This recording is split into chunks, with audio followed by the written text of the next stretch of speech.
What's up, Green Bay Packers fans? Welcome back, and as always, thank you for joining me. My name is Paul Brettel. Today, I'm here to go through my quick takeaways, quick observations from the Packers' final preseason game against Seattle. But first, hit like on the video, hit subscribe on the YouTube channel. I greatly appreciate it.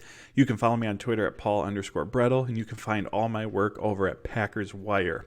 So now let's dive on in. Like I said, these are my quick hits, my quick takeaways from the Packers' performance and what we saw on the field on Saturday. First up, we'll start with injuries. There were 14 players for the Packers who did not suit up. I'm not going to go through each of them individually. I'm sure most of you know who those players were at this time. But what I will say or will point out is Romeo Doubs. He was really the one surprise. On that list, it was reported that he suffered a hamstring injury, and I will read to you what Matt LaFleur had to say about it after the game. LaFleur says, "There's always some concern, right? When you plan for somebody to go out and play, but I think it's more precautionary. We'll let you know here in about a week and a half when we have our first injury report." So definitely something that came out of nowhere. Romeo Doubs did practice every day this week. I mean, even based on Matt LaFleur's response, did seem as a bit of a surprise, but good news. Sounds like it was more of a precautionary thing, but we're in wait and see mode right now in regards to Dobbs' availability for week one in Chicago. On to what took place on the field. The starting offensive line remained the same. Rasheed Walker was at left tackle for David Bakhtiari, who was not playing, followed by Elgton Jenkins, Josh Myers, Jon Runyan, and Zach Tom. What's clear at this point is that Rasheed Walker is ahead of Yosh Nijman on the depth chart, which does raise the question, and now I don't think it's going to happen, but could the Packers trade Yosh Nijman? I mean, if we look at it, Nijman appears to be the fourth offensive tackle option on the roster. Zach Tom, Bakhtiari, and Walker are all ahead of him. Elgton Jenkins, he's best suited at guard, but he could play tackle in a pinch. The Packers have Caleb Jones, who they really seem to like as an option at tackle as well. So, I mean, they have an abundance of depth at that position. From a salary cap perspective, Nijman's playing on a second-year tender that the Packers placed on him. That comes with a $4.3 million salary, and all $4.3 million of those dollars, since it is a one-year deal, are on the 2023 salary cap, which is, for this Packers team, the 11th highest cap hit on the team this season for, again, at best right now, what appears to be your fourth offensive tackle option. Now, like I said, I don't expect this to happen because offensive tackle is just one of those positions where there's no such thing as too much depth. Also, with Nijman's experience, that's very valuable as well, able to play the right side or the left side. But if it happened, just for the reasons mentioned, I wouldn't be all that surprised either. With the second team offense, we saw some rotating at center. Jon Runyan was with Sean Clifford for a series, and then Zach Tom was as well. In terms of those two seeing action there, I keep going back to this quote that LaFleur had after the Cincinnati game when we first saw Jon Runyan at center, where he said, "You've got to have guys ready to go in case something bad happens." So just wanted to get him some game reps. To me, what they're doing and having Runyan and Tom take those snaps right now is exactly what LaFleur said. They're preparing for that just-in-case scenario. What if there's an injury? What if poor play strikes and they need to make some changes, have some movement? One, they want to know what options they have available, and two, they don't want that regular season game, if those changes are to happen, to be the first time that Tom or Runyan, for example, are thrown into the mix as the center. So this was an opportunity to get them some reps. Again, the way this offensive line unit is shaping up, this isn't going to be like past years where the Packers have a true backup center option behind Josh Myers. They have other versatile players who can fill in if needed. But again, I think this was more of an opportunity to get them some in-game reps for those just-in-case scenarios, because as I've said from the start, that offensive line combination that they again started the preseason with, of course, add Bakhtiari into left tackle, that's the group we're going to see in week one. That's the group that's been on the field for, I think, 95+% of training camp and the preseason snaps, starting preseason snaps, I should say, this summer. So that's my take on seeing those guys taking those snaps there. But for the time being, all signs still point to Josh Myers being the starting center. At safety, we again saw Rudy Ford starting next to Darnell Savage. I wrote about this recently. I have a whole video devoted to this topic on why all along Ford being the starter made the most sense for this group. So go check out that video. In addition to that, Jonathan Owens, Anthony Johnson, they were the safeties with the second team defense. It was great to see Anthony Johnson back out on the field. He left Wednesday's practice early, missed all of Thursday, what was called the minor knee injury. So great to see that he was available. And it really feels like those four are going to make up the Packers safety room at this point. I think we can add Dallin Leavitt to that mix as well, just given his role on this team as a core special teams player, his relationship with Rich Bisaccia. And really the real question, I think, is do the Packers keep those five or do they keep six with Tavarius Moore? I'll have a video out here soon on my 53-man roster prediction before some of those cuts start coming in. But little insight, I did end up going with six safeties, keeping Tavarius Moore. He's been sidelined since the New England game with a knee injury. Matt LaFleur said earlier in the week that they're treating it day to day, but he's someone who can bring physicality to the safety position. Didn't have, as many reps with the ones as Anthony Johnson or Rudy Ford did, but did see some action there. And he's been a core special teams player, not only this summer with the Packers, but last season with the San Francisco 49ers as well. So there's a lot of special teams value within this safety room, from Jonathan Owens to Tavarius Moore to Anthony Johnson to Dallin Leavitt. And so ultimately, I think they're going to go with six, but honestly, there's very little that could take place at the safety position that would surprise me at this point just because of all the question marks. Malik Heath, if he wasn't there already, you can move him over into that roster lock category. I noted on Wednesday's video when I was recapping the training camp practices that he was rotating in with the starting receivers. He was with the starting offense in the mix with Doubs, Jaden Reed, Christian Watson at that time. And then in Saturday's game against Seattle with Doubs sideline, he was starting alongside. He was out there for the first snap with Watson, Reed, and everyone else in that starting offense. He ended up making a few more receptions, totaling 4 for 35 yards, I believe. Had two really nice blocks as well, one of which allowed Patrick Taylor to get a first down on a pass to him.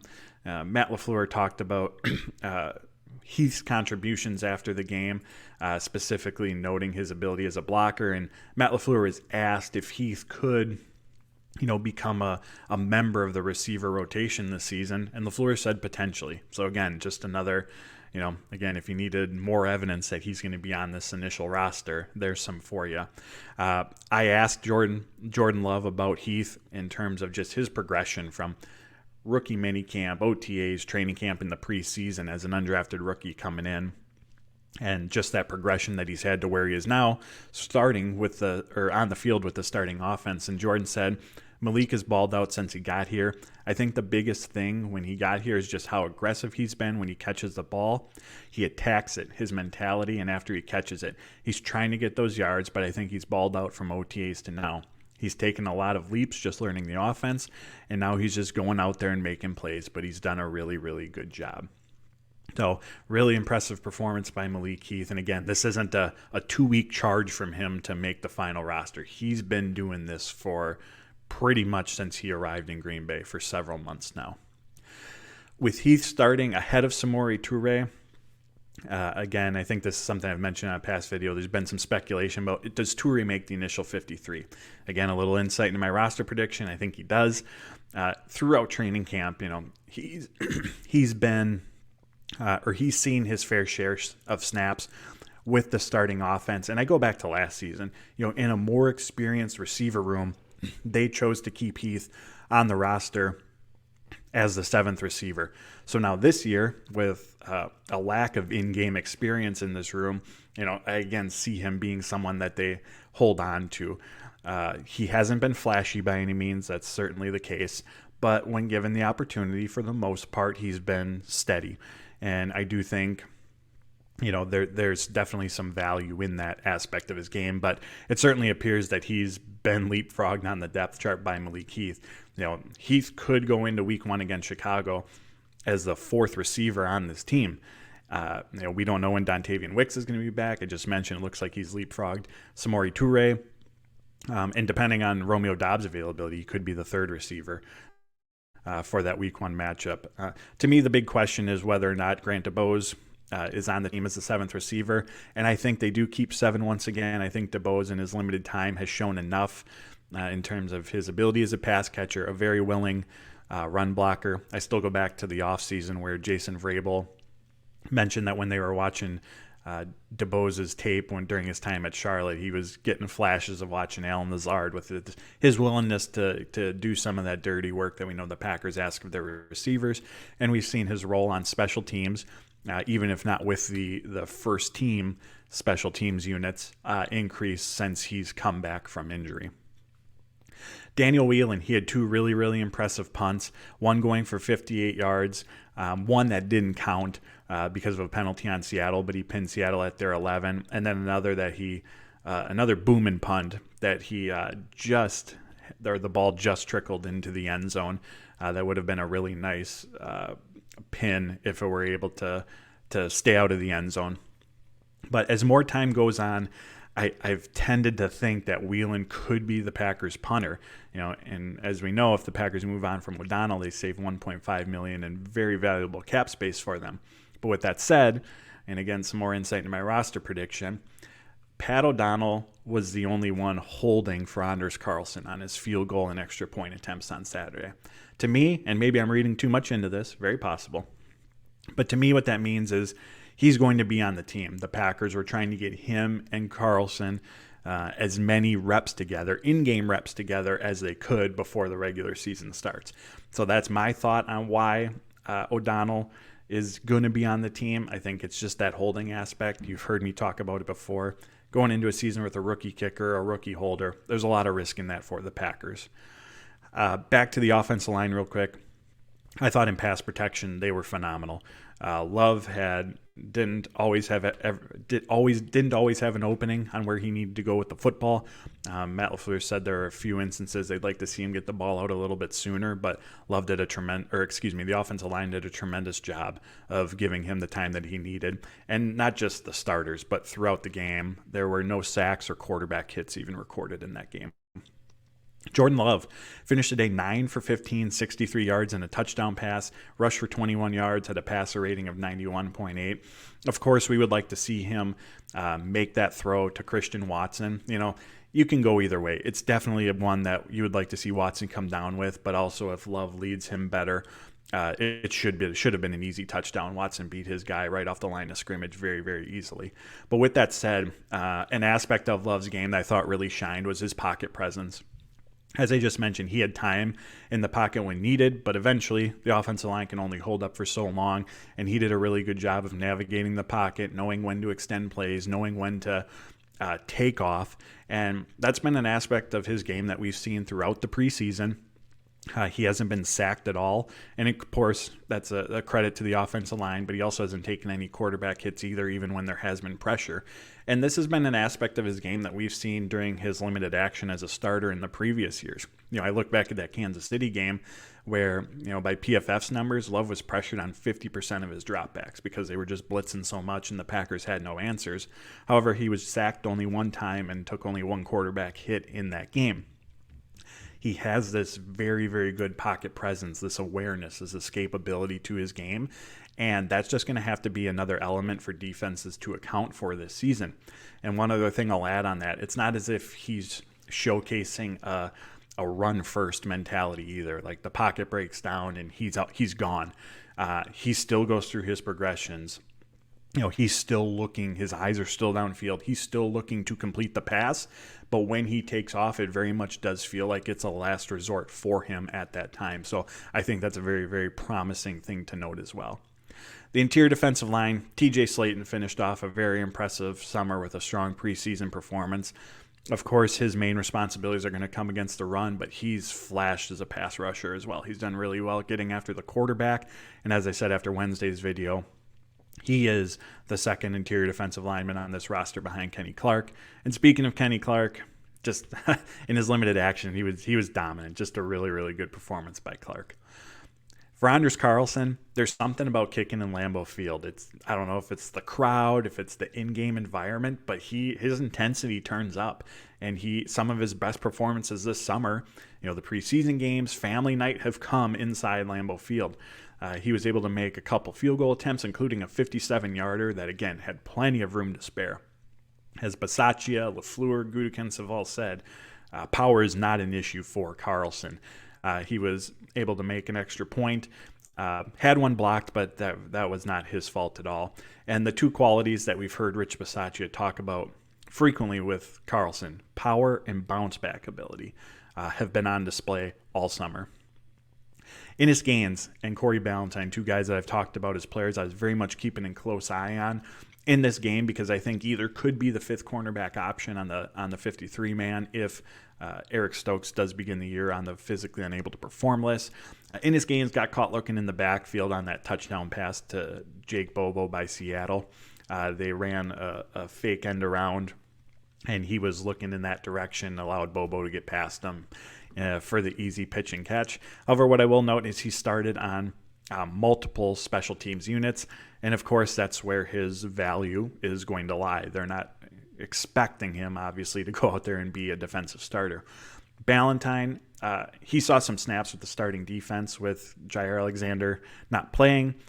Carrington Valentine was, of course, out there across from Rasul Douglas, but we saw Ballentine get in the mix as well. Didn't play as much special teams as Ennis Gaines, but saw some snaps in that capacity too. Again, more insights into my roster prediction. I did end up going with Ennis Gaines. I really do believe this is a coin flip, and ultimately it's because I think that Gaines can do a little bit more. As they say, the more you can do. You can be a backup nickel option. He has experience at safety, so if needed, could go there in a pinch. He's been taking on a larger special teams role this summer, so for those reasons I went with Gaines, but again, wouldn't be surprised if the Packers went either direction. Jonathan Ford, Kobe Wooden, Brenton Cox, and Carl Brooks, that defensive front formation in the second half was really, really fun to watch. They were just wreaking havoc on that Seattle offense and getting into the backfield. Cox didn't play in the first half, but he had two quick run stops and a batted pass in the third quarter. Hard to think. I really do expect him to be on the final roster. Justin Hollins could be one of those, I guess, depending on how you feel, quote-unquote, surprise veteran cuts here on a one-year deal, playing in a deep edge rusher room. But he's been so steady against the run, so steady against the pass, contributor on special teams, has seen a lot of snaps with the starters this season, just very much feels like he's going to be on this roster. And it's also not as if there's this huge amount of cap savings that comes from moving on with him either. I think it's like $150,000 or something for the Packers. Very, very small in regards to the NFL salary cap. But with Cox, I think they take a similar approach as they did with Caleb Jones last year. Jones was a 2022 undrafted rookie. Packers ended up having 11 offensive linemen on the 53-man at one point, which for reference, typically on their initial 53, they keep just 9. So they went heavy in order to keep him off the practice squad because I'm assuming fearful that he was going to get claimed. So I could see them keeping Cox as a 6 edge rusher, having this be more of a redshirt year for him, and in an effort to keep him off the practice squad.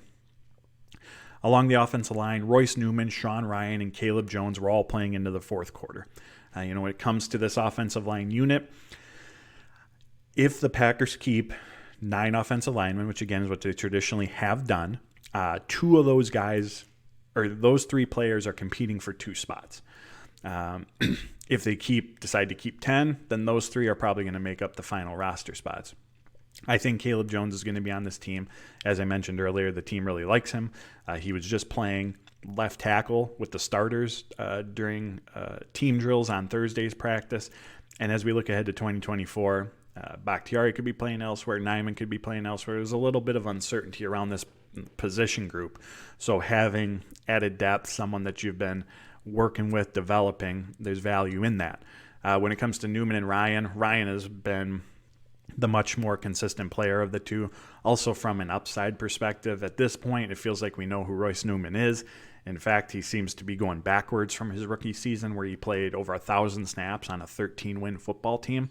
Whereas Ryan, a second-year player, former third-round pick, there's still some a little bit of unknown in terms of, where's his potential? Where can he end up? And like I said, he's been much more consistent than Newman this summer. So the Packers keep 9. I think Newman's the odd man out in that group.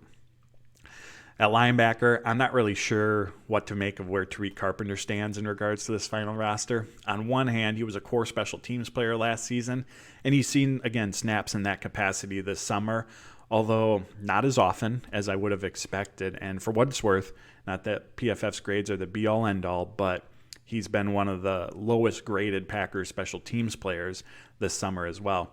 Defensively, he had a really, really nice play against the run against Seattle where he identified the ball carrier, navigated his way through the blockers, made a play in the backfield. But from a defensive standpoint, he is the 6th linebacker option. Of course, there's Devondre Campbell, Quay Walker, Eric Wilson, Isaiah McDuffie all ahead of him. And then undrafted rookie Jimmy Phillips has been ahead of him as well. So the 6th option defensively, and I know his job, if on the roster, is going to be on special teams. But if the Packers do go heavy and keep 6 safeties, they like I said, many of which are going to be or can bring special teams value, that again negates what Tariq Carpenter can add to this roster. So I'm not really sure what to think of where he's going to be on this team or if he's going to be on this team at this point. So that's one I'll be watching closely. Jadakiss Bonds, he's had a really 2 good weeks of practice, capped it off with a big play in this game on a pass from Alex Magoo that set up the go-ahead touchdown score. I fully expect him to be on the practice squad at this point. He was someone during off-season programs, OTAs, that didn't really pop in any way, but like I said, over the last 2 weeks, he's made some big strides, and so he's someone that I would put on the Packers practice squad. It's been an up-and-down summer for Tucker Kraft, as expected, but I thought he had some nice plays as a blocker on my initial viewing from the press box of this game. And the quicker he can be consistent in that capacity, the better it's going to be for this Packers offense, especially without Tyler Davis. Lastly, rosters have to be finalized and cut down from 90 players down to 53 by Tuesday afternoon, August 29th. So the reports of those cuts are going to start coming in, in the next day or so, and the Packers have to be at their final 53 just a few days from now. So there you have it, my friends. Those are my quick observations, quick takeaways from the Green Bay Packers' performance against the Seattle Seahawks. As always, hit like on the video, hit subscribe on the channel. I greatly appreciate it. You can follow me on Twitter at Paul_Brettel. You can find all my work over at Packers Wire. So until next time, friends, take care, stay safe, and as always, go Pack, go.